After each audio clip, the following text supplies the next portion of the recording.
Assalamualaikum warahmatullahi wabarakatuh. Ketemu lagi dengan aku Yulia Ivani dengan NIM 20017031 berasal dari Prodi Sastra Indonesia Universitas Negeri Padang. Pada video kali ini, aku akan menganalisis unsur intrinsik dan unsur ekstrinsik karya penting angkatan 2000-an yaitu novel Negeri Lima Menara karya Ahmad Fuadi. Sebelum masuk ke pembahasan, aku akan membacakan sedikit sinopsis dari novel Negeri Lima Menara ini. Alif lahir di pinggir danau meninjau dan tidak pernah menginjak tanah di luar ranah Minang. Alif dari kecil sudah bercita-cita ingin menjadi Habibie. Maka dari itu, selepas tamat SMP, Alif sudah berencana melanjutkan sekolah ke SMU di Negeri Padang yang akan memuluskan langkahnya untuk kuliah di jurusan yang sesuai.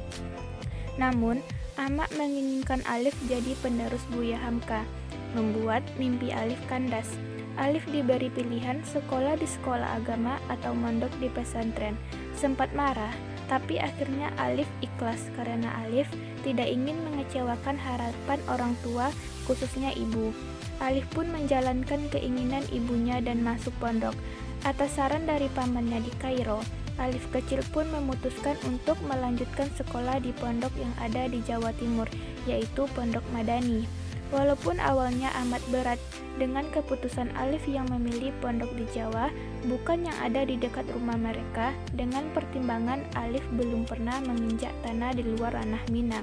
Namun, akhirnya ibunya merestui keinginan Alif itu. Awalnya Alif setengah hati menjalani pendidikan di pondok karena dia harus merelakan cita-citanya yang ingin kuliah di ITB dan menjadi seperti Habibie.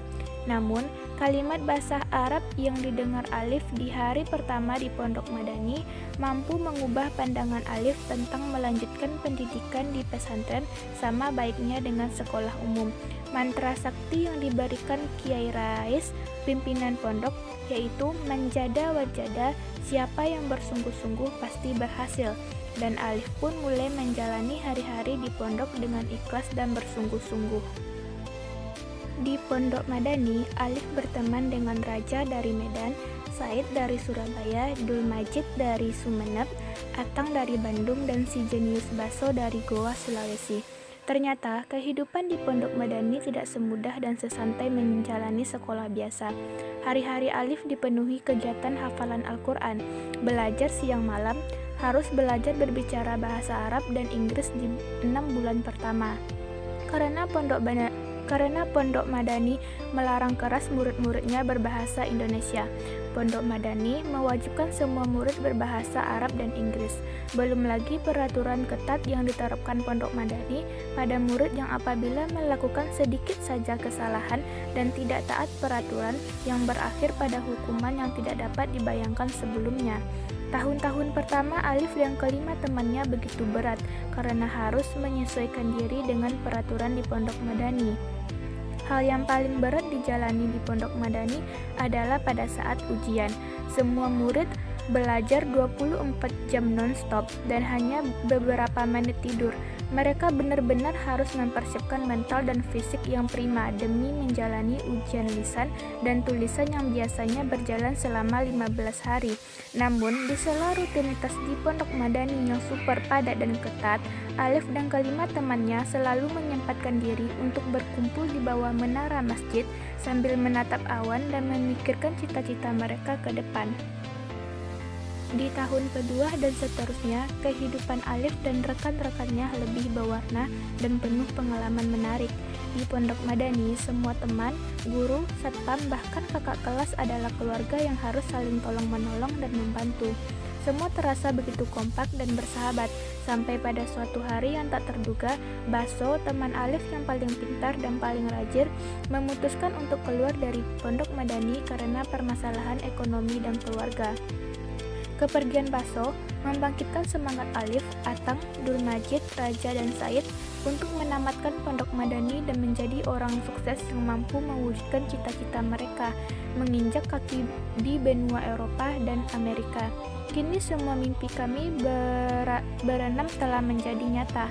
Kami berenam telah berada di 5 negara yang berbeda.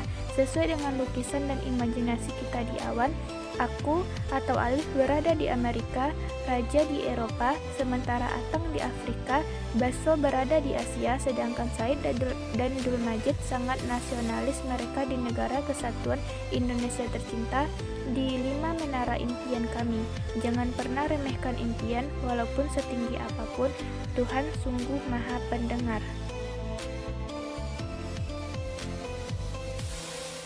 Oke, kita masuk ke unsur intrinsik yang pertama, yaitu tema.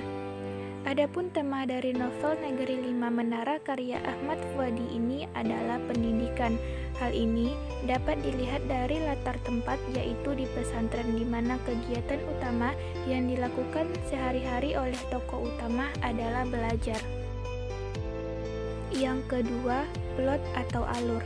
Alur dari novel Negeri 5 Menara ini adalah alur maju mundur atau campuran, di mana ceritanya adalah kilas balik ingatan tokoh utama akan masa silam ketika menimba ilmu di Pondok Madani hingga membuahkan hasil yang menyenangkan di masa kini, yaitu yang terdiri dari pertama, pengenalan atau awal cerita.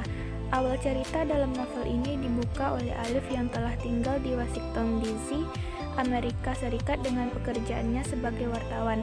Lalu setelah itu ia kembali mengingat masa lalunya saat konflik dimulai. Yang kedua, timbulnya konflik atau titik awal pertikaian.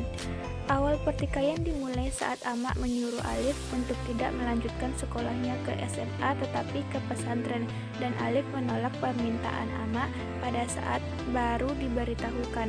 Tetapi akhirnya Alif pun bersedia bersekolah di pesantren yang terletak di luar Pulau Sumatera walaupun hanya setengah hati.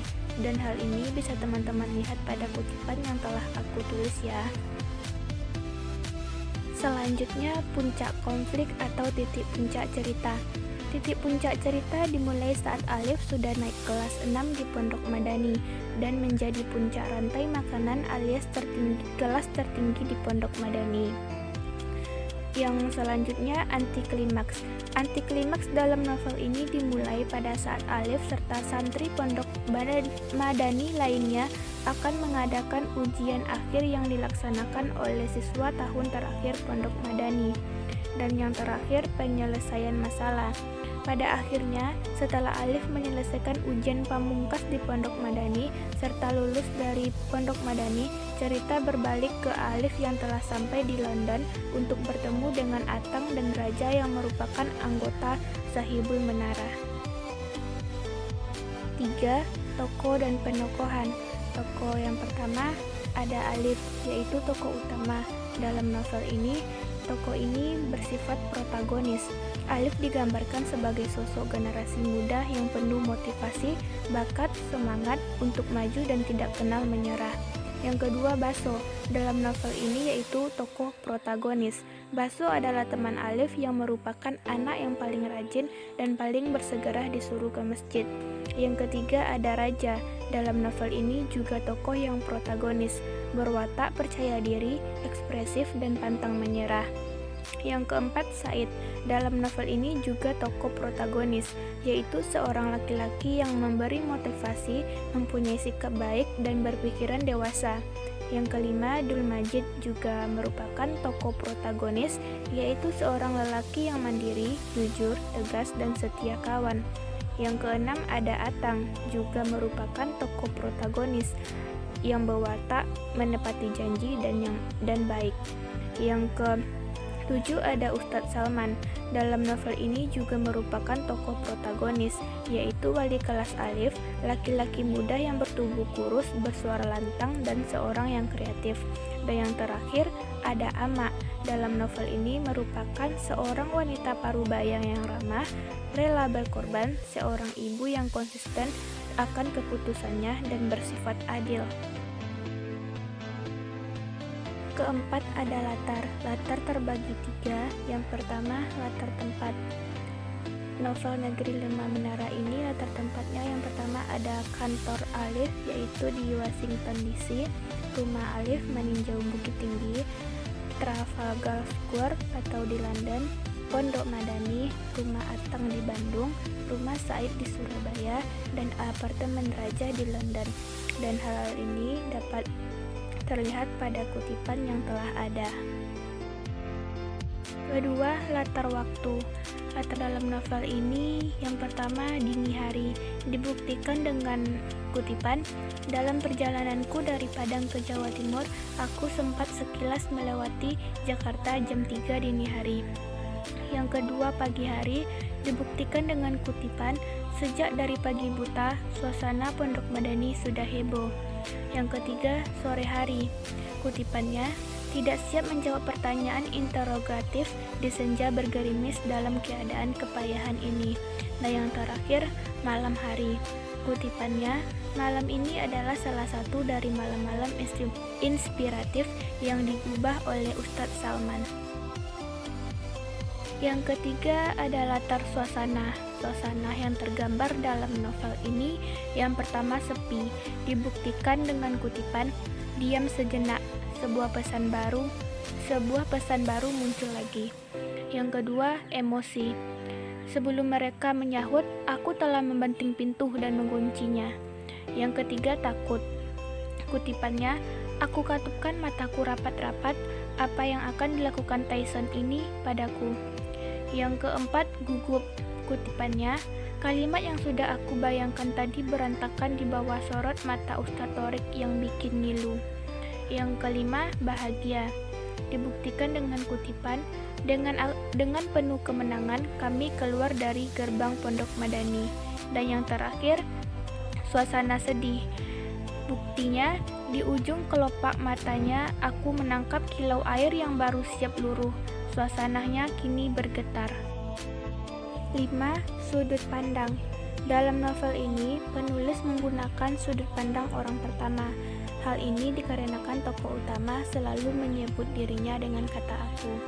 Yang terdapat pada kutipan novel, aku baca suratnya sekali lagi. Senang membaca surat dari kawan lama, tapi aku juga iri. Rencana masuk SMA-nya juga rencanaku dulu. Aku menghela napas dan menatap kosong ke puncak pohon kelapa. Aku tidak boleh terlambat lagi. Aku kapok jadi kasus. Aku jerah menjadi Dracula. Yang keenam, gaya bahasa. Gaya bahasa yang digunakan penulis dalam novel ini sangat inspiratif. Dari kata-katanya kita bisa merasakan kekuatan pandangan hidup yang mendasari bangkitnya semangat untuk mencapai harga diri, prestasi, dan martabat diri. Dan yang terakhir yaitu amanat. Adapun amanat dalam novel Negeri Lima Menara ini adalah sebuah perenungan yang diberikan penulis bagi pembaca untuk tidak putus asa dalam hidup dan bermanfaat bagi diri, keluarga, masyarakat, bangsa, dan agama. Hal ini dibuktikan dalam kutipan novel, jangan pernah meremehkan impian walaupun setinggi apapun. Tuhan sungguh maha mendengar, manjada wajada, siapa yang bersungguh-sungguh akan berhasil. Selain itu, amanat yang terkandung dalam novel Negeri Lima Menara ini adalah bahwa dalam mengejar semua cita-cita beserta impian, tidak semuanya berjalan sesuai dengan apa yang telah kita rencanakan, tetapi semuanya berjalan seiring bagaimana kita menyelesaikan rintangan yang datang menghadang, dan untuk mendapatkan menggapainya juga, kita harus mengorbankan sesuatu.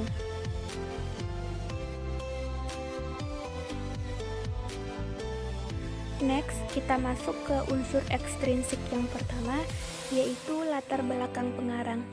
Ahmad Fuadi adalah seorang penulis novel Negeri Lima Menara. Beliau lahir tanggal 30 Desember 1972 di Nagari Bayur, Maninjau, Sumatera Barat. Selain menjadi penulis novel, beliau juga menjalani profesi sebagai praktisi konservasi dan juga wartawan. Beliau termasuk seorang yang punya motivasi tinggi dan pekerja keras.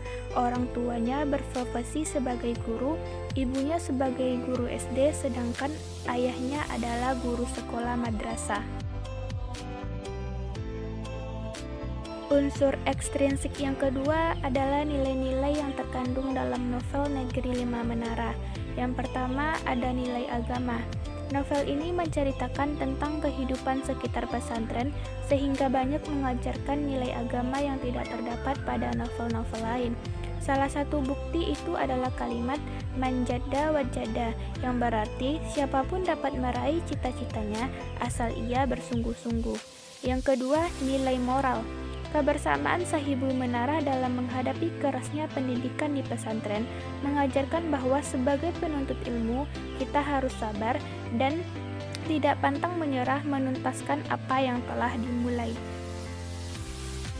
Oke teman-teman, itu tadi hasil analisis unsur intrinsik dan unsur ekstrinsik dalam novel Negeri Lima Menara karya Ahmad Fuadi. Semoga bermanfaat. Terima kasih. Wassalamualaikum warahmatullahi wabarakatuh.